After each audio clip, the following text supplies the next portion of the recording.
पहाड़ों और सरसब्ज मैदानों के दरमियान एक पुरसुकून सा गांव आबाद था जिसका नाम रहमत नगर था। ये गांव नक्शों में शायद कहीं दर्ज ना हो, मगर यहाँ रहने वालों के दिलों में एक अलग ही दुनिया बसती थी। कच्चे घर, मिट्टी की खुशबू, खेतों में लहराती फसलें और फज्र के वक्त आजान की मध्यम मगर रूह को छू लेने वाली आवाज, ये सब रहमत नगर की पहचान थी। इसी गांव में एक नौजवान रहता था जिसका नाम अहमद था। अहमद एक गरीब किसान का बेटा था, मगर उसकी सोच गांव की हुदूद से कहीं आगे जाती थी। उसकी आंखों में ख्वाब थे और दिल में एक ऐसी आग जो उसे हर रात सोने नहीं देती थी। वो अक्सर गांव की ऊंची टीले पर बैठकर दूर उफक की तरफ देखता और सोचता कि आखिर इस दुनिया के पार क्या है। लोग कहते थे कि इस दुनिया के पार एक शानदार जगह है जिसे ख्वाबों का शहर कहा जाता है। ख्वाबों का शहर सिर्फ एक शहर नहीं था, बल्कि एक अफसाना था। कहा जाता था कि वहाँ सड़कें संगे मरमर की हैं, बाजारों में सोना तोल के नहीं बल्कि ख्वाबों के बदले मिलता है, और वहाँ रहने वाला हर शख्स अमीर बनने के इरादे से आता है।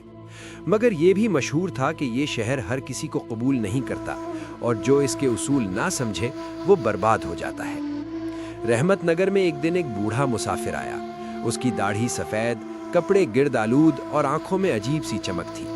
रात को चूल्हे के पास बैठकर उसने ख्वाबों के शहर के किस्से सुनाए, और ख़ास तौर पर एक नाम बार बार दोहराया, मलिक ज़र्रीन खान। वो सोने का सबसे बड़ा ताजिर है, मुसाफिर ने कहा। उसके पास दौलत भी है, ताकत भी, मगर उसका दिल वो सिर्फ सोने की ज़बान समझता है। ये बात अहमद के दिल में तीर की तरह उतरी। उस रात अहमद सो न सका। उसके कानों में ख्वाबों के शहर की आवाज़ गूंजती रही। सुबह होते ही उसने अपने वालिद के सामने दिल की बात रख दी। अब्बा, मैं रहमत नगर में रहकर वो नहीं बन सकता जो बनना चाहता हूँ।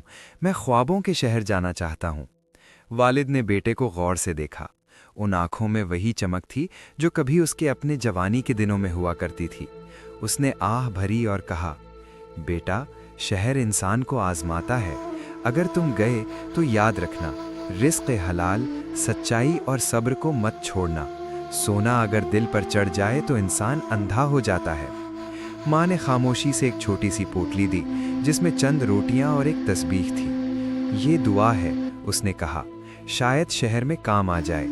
अहमद ने रहमत नगर को अलविदा कहा। मिट्टी के रास्ते, खेत, दरख्त सब पीछे रह गए। कई दिनों के सफ़र के बाद वो ख्वाबों के शहर की फसील के सामने खड़ा था। ऊंचे दरवाजे, सुनहरी नक्श नगार और अंदर से आती शोर गुल की आवाज़ें। जैसे ही वो शहर में दाखिल हुआ, एक नई दुनिया उसके सामने थी। हर तरफ दौलत की नुमाइश, कीमती लिबास, तेज़ कदमों से चलते लोग। कोई किसी को नहीं देखता था। सब अपनी मंजिल के पीछे भाग रहे थे। शहर किसी अजनबी पर आसानी से मेहरबान नहीं होता। अहमद ने शुरू में मामूली काम किए, कभी किसी सराय में बर्तन धोए, कभी बाजार में सामान उठाया। रात को थका हारा एक कमरे में सोता, मगर दिल में उम्मीद जिंदा रखता। वो अक्सर सोने की मंडी के पास रुक जाता। शीशे के शोकेसों में रखे जेवरात उसकी आंखों को खीरा कर देते। यही वो जगह थी जहां मलिक ज़र्रीन खान का नाम राज करता था। आखिर एक दिन अहमद की मेहनत रंग लाई। मलिक ज़रीन खान को एक ईमानदार शागिर्द की ज़रूरत थी। अहमद की सच्चाई और लगन ने उसे मुतासिर कर दिया। उसे सोने की दुकान में काम मिल गया। ये दुकान शहर की सबसे बड़ी दुकान थी, जहां हर रोज लाखों का लेन देन होता। ज़रीन खान एक बावकार मगर सख्त इंसान था। उसकी आंखें हर वक्त हिसाब किताब में मसरूफ रहतीं। वो अहमद को बार बार कहता, याद रखो लड़के, सोना चमकता जरूर है, मगर ये दिलों को स्याह भी कर देता है। अहमद ने तिजारत के उसूल सीखे, मगर साथ ही उसने ये भी देखा कि लोग सोने के लिए कैसे एक दूसरे को धोखा देते हैं। एक दिन ज़रीन खान ने अहमद को तन्हा बुलाया और एक भारी संदूक उसके हवाले किया। ये सोना शहर से बाहर पहुंचाना है, कोई गिनती नहीं करेगा। अगर तुम चाहो तो कोई पूछने वाला नहीं। ये वो लम्हा था जब अहमद के सामने दो रास्ते थे, एक रास्ता दौलत का और दूसरा ज़मीर का। उस रात अहमद ने माँ की दी हुई तस्बीह हाथ में ली और सारी रात सोचता रहा।